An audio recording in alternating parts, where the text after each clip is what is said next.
सो ये एक बहुत बड़ा मिथ शुरू हुआ कि यार ज्यादा प्रोटीन खाने से किडनी डैमेज होती है.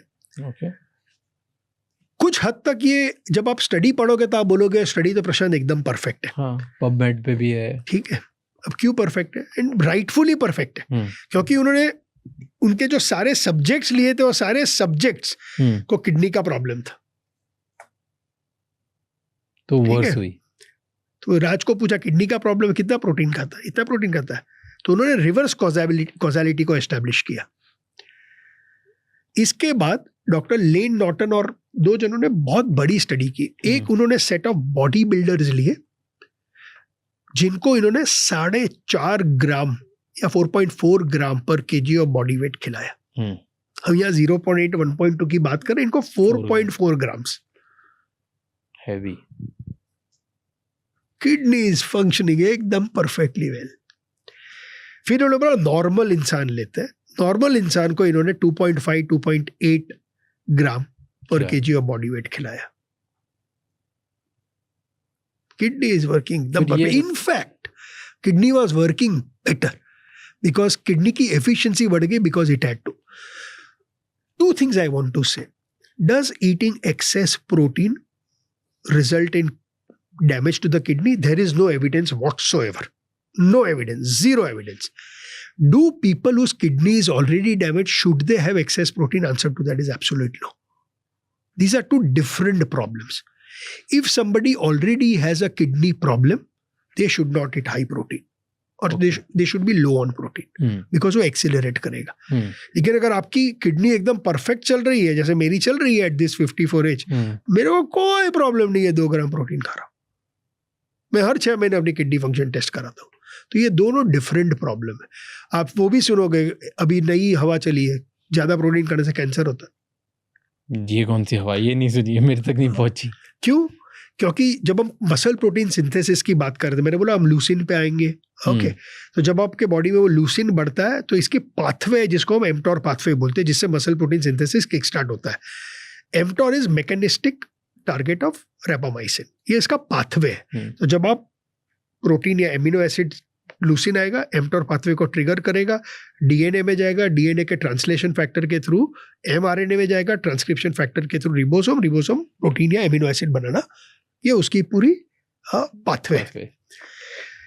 अगर आप देखोगे तो ये जो ग्रोथ पाथवे है उसमें IGF-1 भी आता है. तो जब आप कैंसर की बात करते हैं, कैंसर सेल्स ग्रो करते हैं, तो वो ग्रोथ फैक्टर्स को इन्होंने इनके साथ एसोसिएट करना शुरू कर दिया कि क्योंकि प्रोटीन खाने से आपकी एमटॉर एक्टिविटी बढ़ जाती है, आपकी IGF-1 की एक्टिविटी बढ़ जाती है, इसलिए protein causes cancer. I've never heard of this. Maybe. अच्छा, maybe if you do more work, तो ये भी एक बड़ी मिथ इसमें बनती है. बट किडनी के ऊपर तो बहुत सारा काम किया हुआ है. 32-33 peer reviewed studies हैं. करो है openly around the world. So the way I look at it is, इसमें से take out which are the RCT studies, right? Observational study, epidemiology studies. आपको पूछा आपने क्या खाया, आपने वो verbally बता दिया, उसके बेसिस के ऊपर शायद निकलेगी.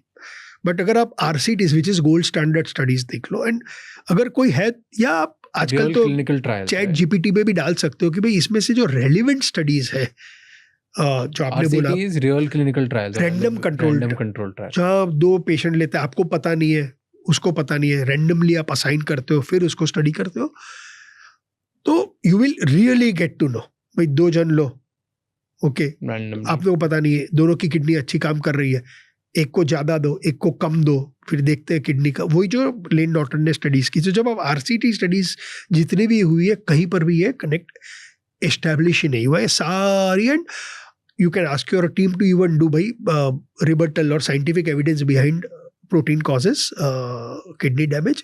Real studies आ जाएगी सामने. Interesting. Because this is one of the biggest questions.